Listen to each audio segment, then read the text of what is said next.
Welcome back, where I read chapter by chapter Midnight Sun, fifth Twilight book from Edward's perspective, and we have a good old time with how ridiculous it is. And I don't know about you, but I could really use a laugh today. Last time, in chapter 1, Edward almost murdered a classroom of children because he liked Bella's smell. He got very angsty. He spent 5 million years deciding what to do and then decided to run away to Alaska. And that's where we pick up in chapter 2.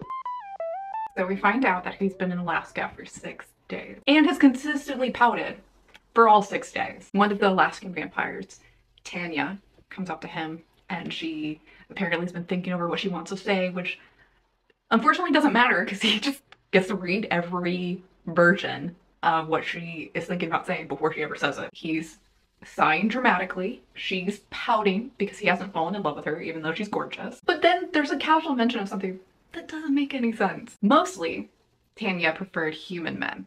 They were much more populous for one thing, with the added advantage of being soft and warm, and always eager, definitely. Such a big hubbub in the Twilight series is that Edward cannot have sex with Bella because he's afraid he'll like break her body into pieces. Ask these Alaskan vampire ladies for advice. Apparently they've been boinking guys for centuries. And then there's this other beautiful little tidbit. Unlike Carlisle, Tanya and her sisters had discovered their consciences slowly. In the end, it was their fondness for human men that turned them against the slaughter. Now the men they loved, ... lived. But like, how long? Like, how many times did they have to like have sex with men before they're like, ah man, maybe I shouldn't have murdered Jim just because I was done boinking him. Like, he was a good fella. Maybe they do deserve to live. Tanya, whatever, is asking him where he's gonna go. What's he gonna do? Because he's thinking about leaving Alaska, but he's not sure that he's gonna go back to Fort Washington. And in his head he thinks, where would I go? I could not think of one place on the entire planet that held any interest for me. Not one place in the entire planet that held any interest for him. There's so many wonders in this world. There's so much cool stuff. Also, presumably they've like made, well, no. Edward making friends, that's not a thing. But anyway, there's some cool ass shit in the world. Maybe this is why him and Bella get along. He is acting like a teenager. So now Edward is back in Forks. He's returned to school. His family is being protective over him, like they should. And he's like, they're being so protective. Their behavior was ludicrous. And it's just like, buddy, like, did you forget how like a week ago you were gonna murder an entire classroom of children? I think they have every right to be a little concerned. So it snowed in the night, and I love this. Emmett and Jasper were not above taking advantage of my distraction to bombard me with slush balls. Yes, that's how you react to a mopey, grumpy, old vampiric man. You're just like, I am gonna throw I'm gonna just throw shit at you. What? Alice says, because they're in the cafeterias, it's lunchtime. She's not here yet, but the way she's going to come in, she won't be downwind if we sit in our regular spot. Am I dumb? I thought downwind implied outside because there's a wind. There's no downwind in an indoor space that doesn't have wind. Where is the wind in the downwind? Is there a strategic fan in the cafeteria? And even if there is, who knows? Someone could have a book or a folder and strategically slap it shut and the smell wafted over to him. It's just wild. They're supposed to have superhuman scent. How the is he like he can't smell her in the same room as him? A couple of paragraphs later, Edward mentions that there was one sense he's not using. Scent. Smell. So it doesn't even matter if there's a wind or a downwind because he's not sniffing things. Thoughts and conversation about Bella, blah, blah, blah. Emmett has a snowball in his hand, but somehow he's turned that snowball into a block of ice. I don't think that's how that works, but okay. He throws it at Alice, who flicked it away, and the ice ricocheted across the length of the cafeteria, too fast to be visible to human eyes, and shattered with a sharp crack against the brick wall. The brick cracked too. Tell me there isn't a confused janitor right now. But also, like, even if they couldn't see the snowball block of ice, I think they would notice the brick cracking. They have to like think the school is haunted. If the stuff is constantly happening that they can't see and then just things are getting damaged around them. The heads in that corner of the room all turned to stare at the pile of broken ice on the floor and swiveled to find the culprit. They didn't look farther than a few tables away. No one looked at us. Okay, so even if it was too fast for human eyes, it would probably still make a sound, like whistling by people's heads. And I'm sure that people would like feel it, you know, like feel the speed past them. And also think that Nadia has good aim. Or actually that Alice has good enough aim to not hit, like that would, if it broke brick, that's just straight up murder. That's like a kid's head coming. What does this do for anybody? I don't, like no one I think was reading Twilight and be like, hey, I just want to know about like the snowball shenanigans that Emmett gets up to. Or maybe they did. If you did, this is your dream. Now I really want to look at Twilight to see if there's any mention of a broken brick. Or like a commotion of some sort. Yeah, I can't say I remember that. Okay, so Edward tells us, mentions to us, I pulled in a few short, shallow breaths, ready to quit breathing if any hint of her scent touched the air near me. What? Breathe on. He should have just not been breathing. Wait, didn't he say earlier he wasn't breathing? I mean, I should not be this fixated on his breath, but he seems to be. So there was only one sense that I kept locked down, refused to use. Smell, of course. I didn't breathe. So he's breathing now. That cocky bastard. Which is a risk that he didn't need to take. He doesn't need breathing. Anyway, I need to move past this whole breathing thing, but it's infuriating. So then we have Mike Newton, Jessica, and Bella, and they're in line together. It was distasteful the way his thoughts racked around her. The flicker of already established fantasies that clouded his mind while he watched her start and look out from her reverie as though she'd forgotten he was there. Poor Mike. Just an average dude trying to live his best high school life. He's got a crush on the new girl. Well, does he know? He's out of his league because she's gonna fall in love with a vampire. And I think for the best. Mike, you deserve better. There's a little back and forth between the three of them. Bella's only getting a soda, and they're really worried that she's only getting a soda and not getting food. And then Edward thinks, why did it bother me? The protective concern that suddenly emanated from Mike Newton's thoughts. What did it matter that there was a possessive edge to them? It wasn't my business if Mike Newton felt unnecessarily anxious for her. Perhaps this was the way everyone responded to her. Hadn't I wanted instinctively to protect her too? Before I'd wanted to kill her, that is? Here's the thing that kills me, is that there's such thing as like lust at first sight. There is like, ooh, she hot, I want to get to know her better. There's also like, if you have a first encounter that's really significant, then I can see being like infatuated. Like it's not deep love, but you're just like, ah, like this person, like I'm really want to know them better. He's had neither. Why does he care? Like just, oh, this seems so weird. This seems just so out of left field. There is no basis, no foundation. I feel like a good romance justifies the insta love just a little bit more. There's still very much a very quick spark, but there's something there. Not so much here. Even her point of view makes a little bit more sense because he's hot and won't stop staring at her. So she's like, ooh, hi, hot man, why are you? Another thing, Alice is so specific at times and so not specific at others that really doesn't make any sense. Whereas like before she saw like a fork in the road, there's two major decisions you could take and she didn't know which one. But now she knows precisely when Bella is gonna look up. You can't have like this finessed accuracy and then just this vague notion for like plot points where you're like, I don't know. Whether she looks up now or a minute from now doesn't really matter. If Edward murders her in her home or goes to Alaska, those are vastly different decisions. How do you prepare for anything? I don't. And then Emmett tells Edward to ease up and he's like, it's one girl. Like, I mean, if you murder her, it's not the end of the world. Which, no. But presumably it's because you will lose control. It's not a, like, you know, like a very calculated murder. The concern is that you'll murder her in such a way that reveals your guys' identity and you're gonna all have to like skedaddle. And for him to be like, yeah, it's fine. We all just murder school children occasionally. Get pout for the rest of eternity, buddy boy. And it's just like, all right. Not helpful. So the whole family's deliberating on whether or not Edward should go to biology class because he sits right next to Bella. Alice is uncomfortable. She's unsure. She doesn't have a good grasp of the future. She's like, I think it'll be okay.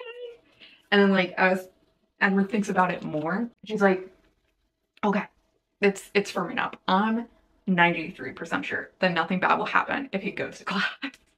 93%. You went from 5 lines ago being like, I don't know, it's a toss-up, man, to being like 93% sure, which means you could also, in 5 lines or 5 minutes or whatever, it could change. She could be like something like, ah, man, I can't do it.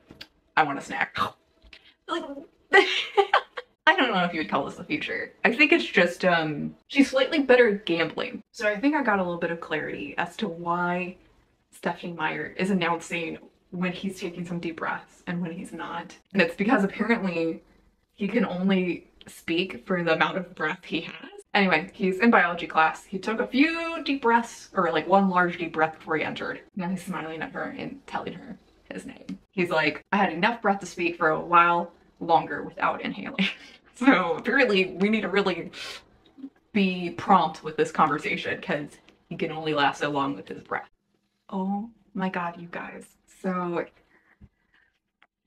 it takes all the mystery away having his perspective of this famous scene from the original Twilight where they're passing the microscope back and forth and getting to know each other when he's not glaring at her in murderous rage. They talk very briefly and then he's out of air. He's like, if I'm going to speak to her again, I would have to inhale. And it'd be hard to get through a whole class not speaking, especially since they were doing a lab that day and it would just make her more suspicious. So what does he do? He leaned as far away from her as he could without moving his seat, twisting his head out into the aisle. He braced himself, locked his muscles in place. I don't know what that means. Like, that he would run away or he would eat her. I don't know why he's locking his muscles. Let me know down below if you understand why. And then he sucked in 1 quick chestful of air, breathing through his mouth alone. It was intensely painful. How? Shouldn't it have been like pleasant? Like swallowing burning coals. He just likes pain. If you can't convince me otherwise. And then he gritted his teeth and tried to compose himself. I think gritting your teeth is the opposite of composing yourself. If I had a lab partner and they're just like, I don't know how to grit teeth, but I feel like it would give you a really intense look. That would be the opposite. I'd be like, what the fuck's wrong with you? So he goes, ladies first. And she stares at him and she's like, the fuck? But he can't read her mind. So he's like, oh no, what's going on? So she looks into the microscope. She calls out that it's prophase. And then he has to be a smarty pants and be like, huh, can I check that? And tries to like grab it from her. And they like touch hands like you do in YA. And shocks him. It's electrifying. There was a heat over skin that burned me. It was like an electric pulse. The heat shot through my fingers and up my arm. This made more sense when it was her because he had like cold ass hands. So on top of him being a hot boy, he got cold hands. That's a little shocking.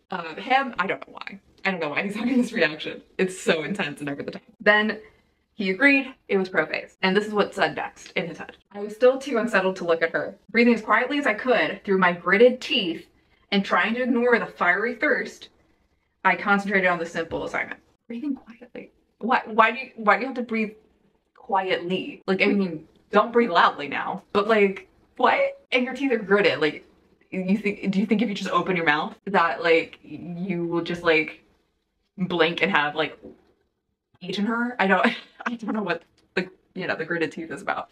But also like it'd be really hard to casually breathe with gritted teeth. Like, okay, so now Edward is finally looking at her, analyzing her, and this is what he thinks.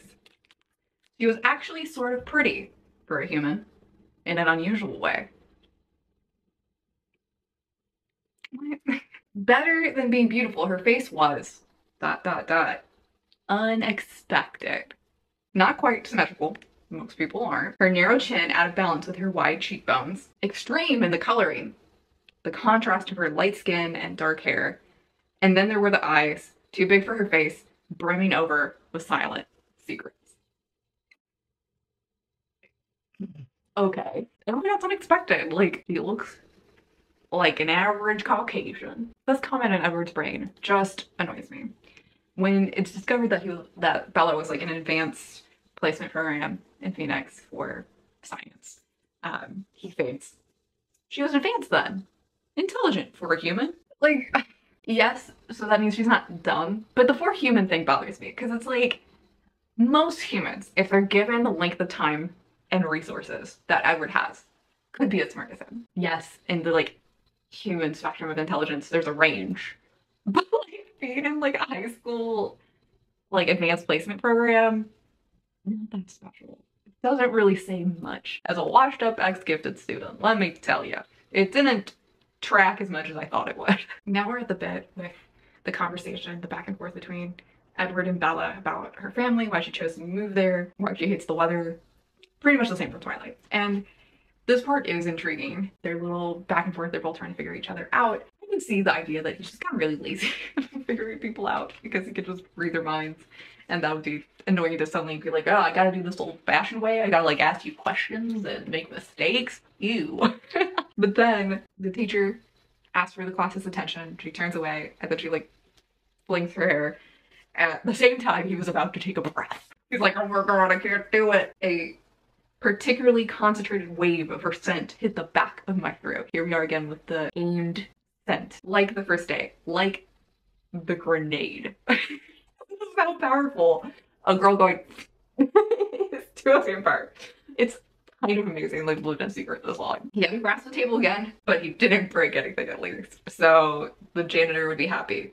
Good job, Edward. Self-restraint. He stopped breathing altogether and leaned as far from the girl as he could, which is like 3 inches. Like, I don't think that makes that much of a difference. Or at least it wouldn't if you had a normal nose. But apparently, for a vampire, 3 inches makes all the difference when it comes to powerful scents. And then he deliberates if it's a mistake for him to continue being in class near her.